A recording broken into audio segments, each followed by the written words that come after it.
할렐루야. 하나님께 영광 돌립니다. 여러분 모두를 축복합니다. 여호와 이래 오늘도 주님과 동행하는 복된 날 될 것입니다. 여호와 니시, 여호와 샬롬, 축복된 은혜를 누리는 귀한 날 되세요. 오늘은 14절로 갑니다. 기도합니다. 하나님 감사합니다. 영광을 우리 하나님께 올려드립니다. 온 마음으로 하나님을 사랑합니다. 주의 보혈을 의지합니다. 종의 죄와 우리 모두의 죄를 용서하시고 이 말씀의 깊은 것들을 깨달아는 귀한 시간 되게 하옵소서. 종을 낮추시고 겸손하게 하시고 오직 말씀에 도구로만 쓰임받기 원합니다. 이 하나님의 말씀이 검처럼 우리의 영과 혼과 관절과 골수를 찔러 쪼개고 수술하고 치유하고 세우는 시간 되게 하옵소서. 하나님의 지혜와 그 능력이 이 말씀 가운데 나타나기를 원합니다. 영상을 통해서 은혜를 사모하고 하나님의 소유된 백성으로 견고하게 믿음에 서기 원하는 주의 백성들을 하나님께서 사로잡아 주시기를 원합니다. 오늘도 말씀하실 하나님을 찬양합니다. 예수님의 이름으로 사모하며 기도합니다. 아멘. 14절 말씀 7계입니다. 7번째 계명, 간음하지 말라라는 겁니다. 우리가 이 말씀에 순종해야 될 가장 첫 번째 이유는 하나님의 마음을 만지는 거라고 했죠. 하나님이 기뻐하시는 겁니다. 여러분, 하나님이 기뻐하는 것은 거룩한 삶입니다. 거룩한 계보를 이어가는 것이 하나님의 구속사의 계획이고 하나님의 열심인 것을 우리가 보게 됩니다. 사탄은 한마디로 말하면 예수님께서 이 땅에 구주로 오시기까지 끊임없이 이 거룩한 성결한 핏줄, 이것을 회방하기 위해서, 계시록에 보면 용이 물을 토해서 여자를 삼키려 했던 것처럼 그렇게 음란한 역사를 꾀했던 것이 바로 사단의 역사죠. 그러나 하나님은 예수님을 이 땅에 동정녀 탄생으로 오기까지 하나님은 하나님의 택한 백성들의 계보를 지켜오신 분입니다. 그래서 신학을 열면서 아브라함과 다윗의 자손 예수 그리스도의 세계다라는 거죠. 하나님은 지금도 내가 거룩하니 너희가 거룩하라, 이 말씀, 하나님의 소유된 백성을 삼기 위해서 일하시는 분입니다. 사탄은 어떻게든지 우리 삶에 미혹하고 하나님이 아닌 다른 것들을 섬기게 하고 영적인 간음, 육체의 간음, 세상에서의 하나님을 향한 온전한 신앙을 세상에 있을 동안에 넘어뜨리고자 하는 그것이 바로 사단의 전략이다라는 겁니다. 여러분, 우리가 거룩한 삶을 살아야 될 두 번째 이유는 뭡니까? 하나님의 성전이다.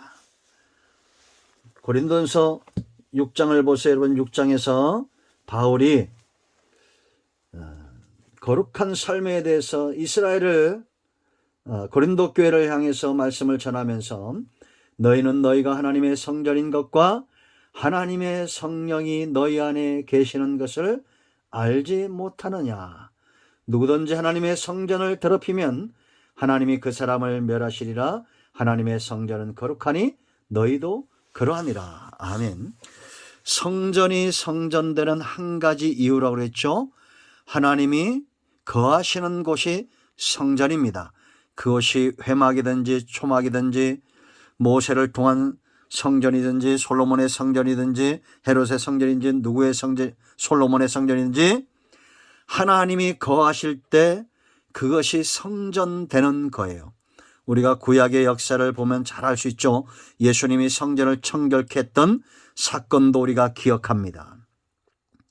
성전에서 하나님이 아닌 사람의 욕심이 발동을 하고 하나님을 사랑하지 않을 때 예배는 짐이 되고 고역이 되고 하나님을 향해서 나아가는 기도도 외식이 되는, 그들의 신앙도 이제는 형식만 남는 이런 것입니다. 부부가 뜨겁게 사랑했다가 세월이 가면서 사랑이 빠지면 이제는 껍데기만 남는 것과 없다는 거죠. 먼저 우리는 하나님을 향한 영적인 간음에서 떠나야 됩니다. 야고보 4장 4절 간음하는 여인들아 세상과 벗된 것이 하나님과 원수됨을 알지 못하느냐. 그러므로 간음이란 것은 내 안에 내 중심에 내가 사랑하는 것이 하나님이 아닐 때 그것은 바로 간음입니다. 그래서 여러분 우리가 음란한 죄 가운데 빠진 사람들의 특징은 뭡니까? 주의를 섬기며 하나님을 예배하며 하나님께 나아가기보다 사람은 항상 자기가 사랑하는 것에 몸도 마음도 가 있게 돼 있어요. 그래서 우리가 앞으로 보겠지만 마태복음 7장에서 재물이 있는 곳에 뭐도 있습니까? 마음도 있다는 겁니다. 그러므로 여러분 성도는 내 몸이 성령의 전인 줄 알고 하나님 외에는 사랑하는 것이 없어야 된다라는 겁니다. 그리고 이 죄는 반드시 번성하게 됐어요. 왜 우리가 이제 나중에 알겠지만 이 부분을 다루는 부분도 말씀을 나눌 겁니다. 죄는 번성하게 되는데 이 성적인 타락의 번성이 있어요. 로마서 1장 24절 말씀부터 보세요, 여러분. 이 정욕대로 하나님이 버려두신다는 겁니다. 이럴 때 우상숭배에 빠지고 26절 말씀 보면 이 때문에 이제는 영적인 타락에 의해서 그 다음이 이 때문에 하나님께서 하나님을 떠난 우상숭배에 빠진 자들, 이단에 빠진 자들을 버려두니까 여러분 오늘날 신천지도 그렇고 여러분 다 보세요. 음란하죠. 하나님을 섬기는 것에 떠나니까 그들 가운데 음란한 악행들이 일어나고 있어요. 왜냐? 26절에 있어요. 이 때문에 하나님을 버러지 형상으로 바꾸는 이 피조물을 조물주보다 더 경배하는 이런 자들을 그 욕심대로 버려두었더니 어떻게 되어지느냐? 그들을 부끄러운 욕심에 내버려 두셨으니 곧 그들의 여자들도 순리대로 쓸 것을 바꾸어 영리로 쓰며 동성애에 빠지는 겁니다. 그와 같이 남자들도 순리대로 여자 쓰기를 버리고 서로 향하여 음욕이 부릴 듯하며 남자가 남자와 더불어 부끄러운 일을 행하며 그들의 그릇 때문에 상당한 보응을 그들 자신이 받았느니라.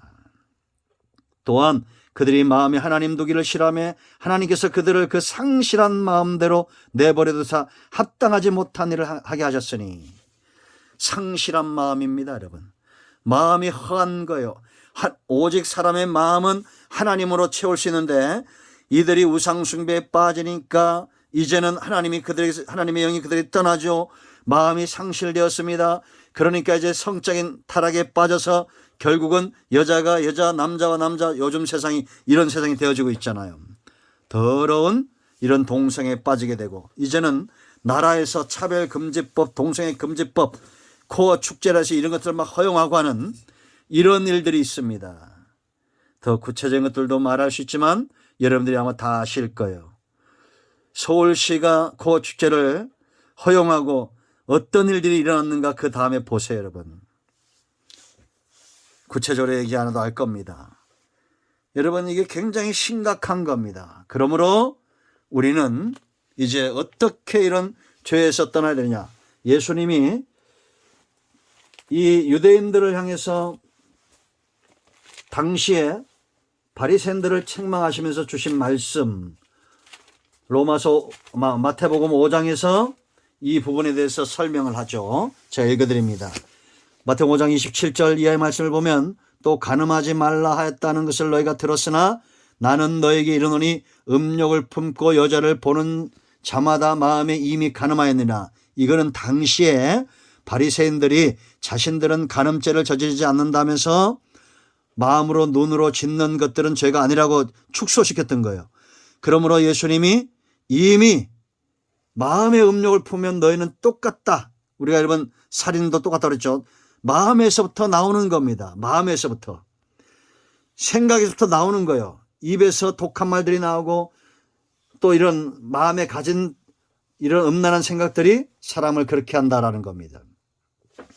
그럼 이제 우리가 어떻게 해야 되느냐. 여기 보면 이제 29절, 30절에서 만일 네 오른눈이 너를 실족하게 하거든 빼어버리라. 네 백체 중 하나가 없어지고 온몸이 지옥에 던져지지 않는 것이 유익하며, 또한 만일 내 오른손이 너를 실족하게 하거든 찍어내어버리라. 네 백체 중 하나가 없어지고 온몸이 지옥에 던져지지 않는 것이 유익하니라 라고 말합니다. 자, 이제 관리가 중요합니다. 첫째는 우리의 육신을 관리하는 것이 굉장히 중요하죠. 그래서 여러분 로마서 8장 13절에 너희가 육신대로 살면 죽을 것이로되 영으로서 몸의 행실을 죽이면 살리니, 그렇게 말합니다. 그러니까 여러분 우리가 육성이 굉장히 강력하다는 걸 우리가 알 수 있어요. 얼마 전에 어떤 분이 하나님 다음으로 정말 필요한 게 돈이라고는 말을 하더라고요. 맞아요. 세상은 그렇죠. 돈의 힘이 굉장히 강력하죠. 우리 안에 있죠. 이게 육신대로 사는 것, 이거 성령으로 내 몸의 행실을 죽일 수 있는 길은 오직 성령으로 밖에 없다라는 겁니다. 그러므로 내 안에 끊임없이 일어나는 세상적이고 음란한 것들은 성령의 역사를 쫓아 나 자신을 다스려야 된다라는 겁니다. 그러면 어리석은 말이나 음담패설이나 희롱하는 말이나 이런 말들은 버려야 돼요. 그래서 에베소 5장 3절 말씀 보면 음행과 온갖 더러운 것과 탐욕은 너희 중에서 그 이름이라도 부르지 말라라고 말했습니다. 거룩하게 말하고 거룩하게 행동하는 것이 중요하다. 그리고 이런 환경 속으로 여러분들을 자꾸 노출시켜야 돼요. 친구 40번 보고 정말 친구를 죽인 자가 있었죠. 게임하지 못한다고 할머니를, 최근에는 그것도 형제가 할머니를 한두 번도 아니고 수십 번 찔러 죽이는 일. 아브라함의 조카 롯 보세요 여러분. 요단들을 택했다가 결국 온 가정이 망하는 걸 보게 되잖아요. 우리가 어떤 환경에 있느냐가 굉장히 중요한 겁니다. 말씀 중심, 하나님 중심 살고, 마지막 네 번째, 여호와의 선하심을 맛보아 알라. 하나님을 우리가 체험하는 것이 중요해요. 참 사랑은 스킨십입니다. 체험하지 않으면 자꾸 우리가 이 사랑이 멀어지게 돼 있어요. 왜 우리가 이단에 빠지고 우상숭배에 빠지냐? 그게 이들이 강조하는 게 바로 그런 체험이에요. 물론 교회도 교제가 있어야 되고 재미가 있어야 되는데, 정말 핵심은 하나님과의 만남이고 예배고 영성이고 말씀이고 복음입니다. 교회에 우리가 놀러 옵니까? 교제하러 와요? 아니잖아요. 하나님 만나고 말씀을 사모하고 묵상하기 위해서 온다라는 겁니다. 우리의 영적이든지 육적이든지 우리 중심에 하나님만으로 가득할 때 이런 음란한 세상에서 보호를 받는다라는 겁니다. 우리 모두가 하나님 앞에서 거룩하고 거룩한 계보를 이어가는 신실한 하나님의 백성들 되기를 축원드립니다. 거룩한 신부로 준비되십시오. 기도합니다. 예수의 이름을 의지하여 기도합니다. 우리 가운데 사는 모든 악함과 이단의 영들은 떠나게 하시고 음란의 영들은 떠나게 하시고 하나님만 온전히 사랑하며 살기를 원합니다. 거룩한 계보의 대를 이어가게 하옵소서. 우리 가운데 마음이 상한 자 병든 자 치유하시고 회복시키시고 하나님의 약속의 말씀에 붙들림 바 된 삶을 살기를 원합니다. 모든 병든 자에게 자유함을 허락하시옵소서. 예수님의 이름으로 사모하며 축복하며 치유하며 기도합니다. 아멘. 할렐루야. 하나님께 영광 돌립니다. 여러분 모두를 축복합니다. 아멘.